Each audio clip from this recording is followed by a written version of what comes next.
Most music fans absolutely love attending concerts. It's the biggest dream when you fall in love with a band or artist and you want to experience it on a deeper level. You go to see their concert, you go to see them live, and you want to see them perform and connect with them in a different way. But my question for the venues, the promoters, the bands, the artists, everybody involved: how the hell is the average music fan supposed to continue going to concerts and continue to be able to afford to go to concerts if you keep jacking up the prices? Since just 2010 to 2015, Polestar reports that a 20% hike in prices occurred, and that is insane. In such a small period of time, inflation did not go up like that. So why are concert prices going through the roof? Now let me just say, as an avid fan of live music and music in general, obviously I want to go see as many concerts as I can. And growing up, I didn't really have that chance because my parents didn't allow me to. They would take me to the occasional Christian music or country concert, or maybe they would let me go see Switchfoot or Reliant K,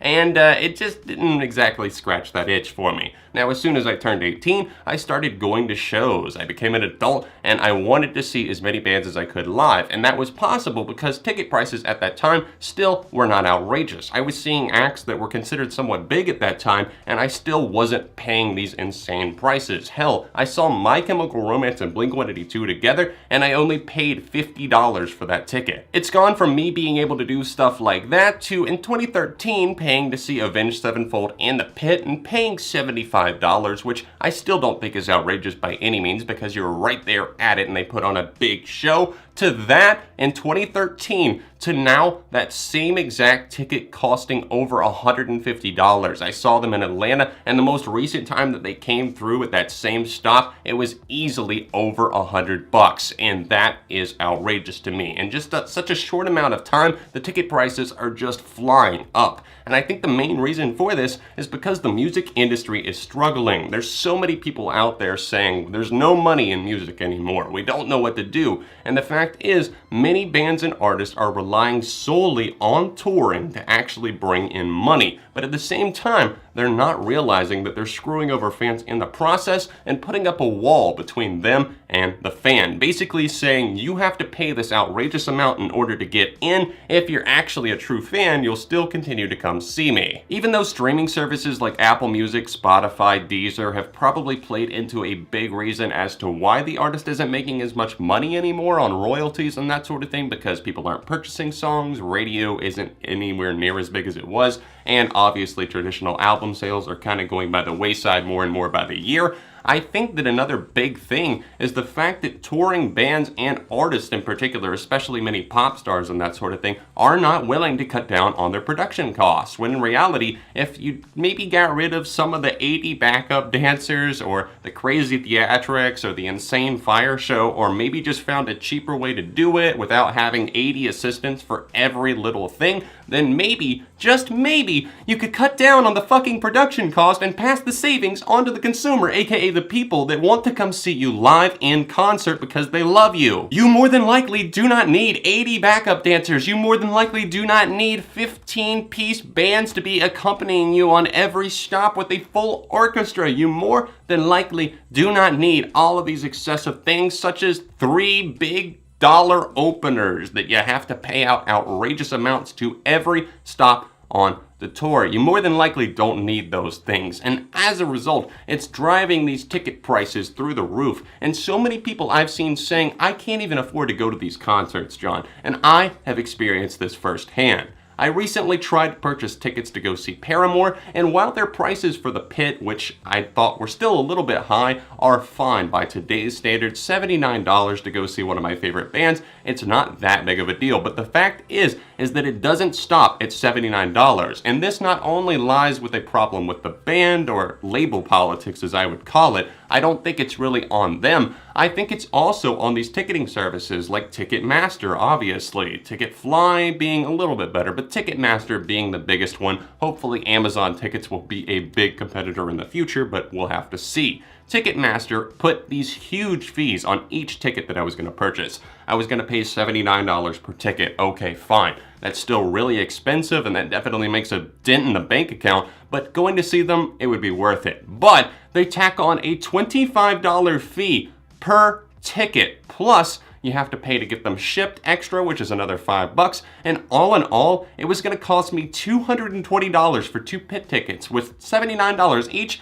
I'm not a mathematician, but I think that's around 160, so where did all this other money come from? I understand that streaming services have hit the music industry right in the wallet, aka right where it counts, because money talks, and money obviously puts up the big numbers for people. It's what makes things possible. But I do think that there are better ways to get around things than just paying $80 to go see a Lorde show, for example, in average at best seats. It's embarrassing for an artist or just a band if they cannot sell out an arena or even, God forbid, a smaller show. And the reason why they're not selling out these shows and they're still turning a big profit is because the ticket prices are so high that it's really a failsafe at this point. Sure, Taylor Swift isn't selling out arenas at this point. I mean, nobody can afford to really go see that. And the people that can are obviously going to go, but still, average ticket prices in general are over $75 at this point for concerts in general. And Taylor Swift being the superstar that she is, I think most people are paying well over $100 to go see her. And with many seats still being available at this point, it says something because her past tours have all sold out pretty much instantly. But she says, I'm vamping up the stage. It's going to be insane for the Reputation World Tour. This is just an example. I don't want to single out Taylor Swift here, but still, a lot of bands and artists are doing this, and not as many people are going to see them because of these crazy ticket prices. Now, Lorde, for example, she's not as big as she was, and putting her in arenas with Run the Jewels, it might not be appropriate to put her in such a large setting because it kind of puts her destined to not sell it out. But those empty seats are still going for very high dollar amounts. I actually looked into it, even though she's not coming near me. I still wanted to see how much would this cost if I wanted to. And honestly, the cheapest seats I could find were like $55, and that's for the nosebleeds. If you want to stuff me up in the nosebleeds for a Lorde show that I think should maybe cost $55 for some of the best seats in the house, then no thank you. I think artists in general need to hit a point of realization that says, hey, I can cut costs and corners in a lot of different places to keep the prices down and the stadiums full. Maybe you don't need, I don't know, 8 guitar techs for the world tour. Maybe you don't need them everywhere. Maybe you can cut down on some of the extravagant food or hotel costs, whatever it might be, whatever the factors are, you could probably downgrade that and pass the savings on to the consumer. Shout out to bands like Muse who, while they still have kind of expensive concert tickets, have been expensive for a while now, and they've actually cut cost and production value, and maybe not value I should say, maybe just production cost, and they found ways around things so that they could keep the tickets cheaper. They've actually spoken openly about this, and I do respect them for that. I saw them last year, had decent seats,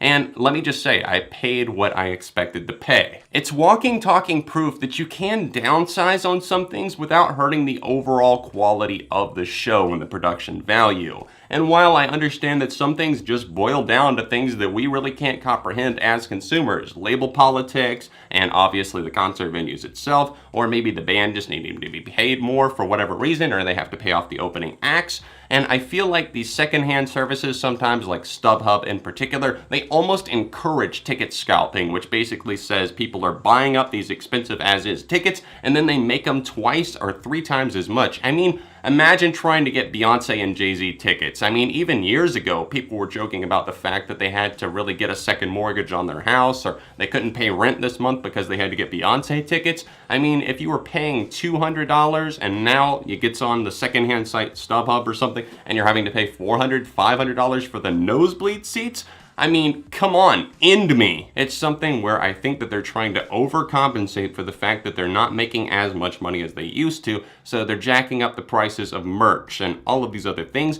and they're making music no longer fun, but just an expensive chore. If you want to be a fan of something, you're really gonna have to shell out. And while CDs and vinyl seem to be pretty much holding steady in terms of their prices, it's very expensive to get anything like a t-shirt, like a band shirt that I'm wearing today for AFI, I believe. Yeah, AFI. Or a Lorde poster, or a Green Day t-shirt. It's something where I go to these concerts, and 5 years ago I was paying 20 bucks for a shirt. Now they want $40 for a fucking t-shirt. I mean, come on, music fans, you have to unite with me on this one, agrees, just to say that these prices are getting insane. The tickets, the merch, In general, we have to find a better way than hurting the consumers and the music fans, because over time, people are just going to give up. And an important note I want to make is the fact that kids these days don't exactly like to get out that much, you know? It's going to take more to get them out of the house, because in this online culture that we've cultivated, I think a lot of people are more safe inside, and they feel that way at least, and they don't want to go out to a concert, especially if it's just going to make them shell out tons of money. You need to find a way to get kids back into venues, caring about live music and everything like that. That's my 2 cents and take on everything, guys. Let me know what you think in the comment section down below. Please drop a like on this video and subscribe if you don't want to miss out on future uploads. Want to support what I do here on YouTube? Then please support me on Patreon on a monthly basis. It helps the videos keep coming not only on Beyond ARTV, but my other channel ARTV as well. It's the top link in the description or the annotation in the corner for my Patreon. If you want to see another rant, tap right over here, or another recent video right over here. Socials in the description, and I'll see you soon on Beyond ARTV.